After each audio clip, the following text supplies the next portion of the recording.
आज 3 बजे ही रात को भक्त लोग उठकर जाने की तैयारी में जुट गए। सब अपना अपना सामान बांधने में लगे हैं और हम चले जाते हैं भगवान शिव के दर्शन करने के लिए। आज मेरी अयोध्या 84 कोसिया परिक्रमा का 18वां दिन है। रात्रि में हम रुके थे बाराही माता जी के मंदिर में, गोंडा ज़िला में। सुबह ठंड इतनी की सबको अग्नि चेतन करना पड़ी, यानी अग्नि सेकना पड़ी, जलाना पड़ी।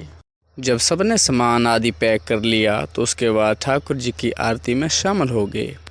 आरती के साथ साथ भजन कीर्तन भी हुआ और अच्छे से मन लगाकर आरती भी हुई।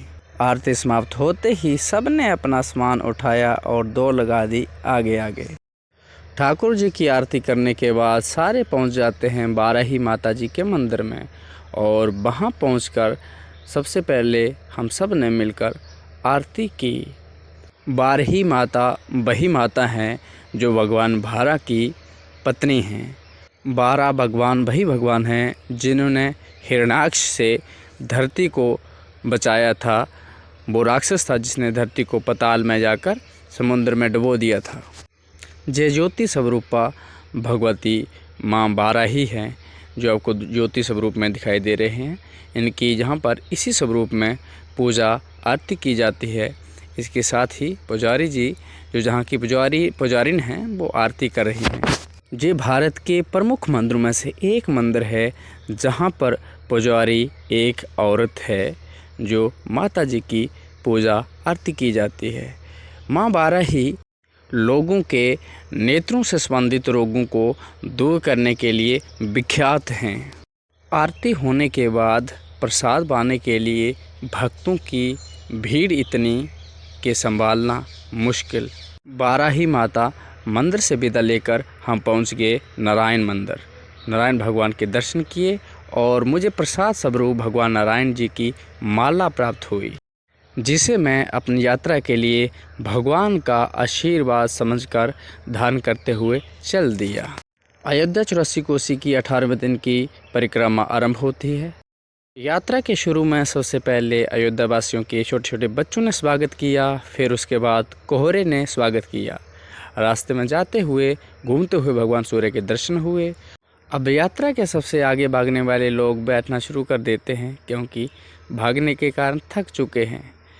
थोड़ी दूर चलने के बाद एक मंदिर आता है। मंदिर में हमें चाय प्रसाद से स्वागत किया जाता है।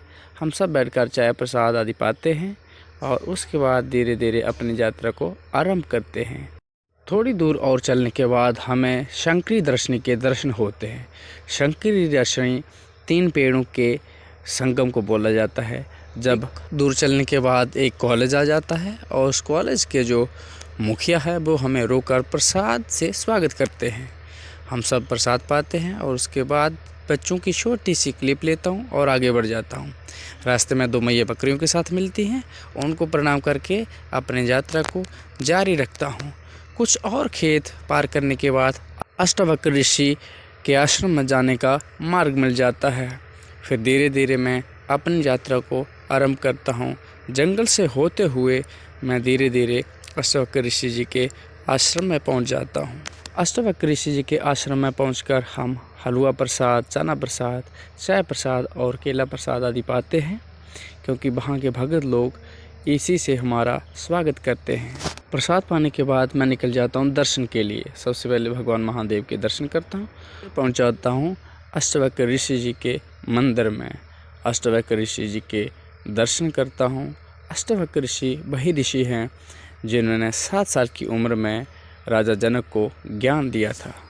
आज की दिन भर यात्रा के बाद हम पहुंच जाते हैं जमदग्नि ऋषि के आश्रम में। जमदग्नि ऋषि भगवान परशुराम जी के पिता थे, जहां पर हम आकर भगवान शिव के दर्शन करते हैं। बगल में एक तालाब है, इसके भी दर्शन करते हैं, जिसको जहां के लोग कुंड बोलते हैं।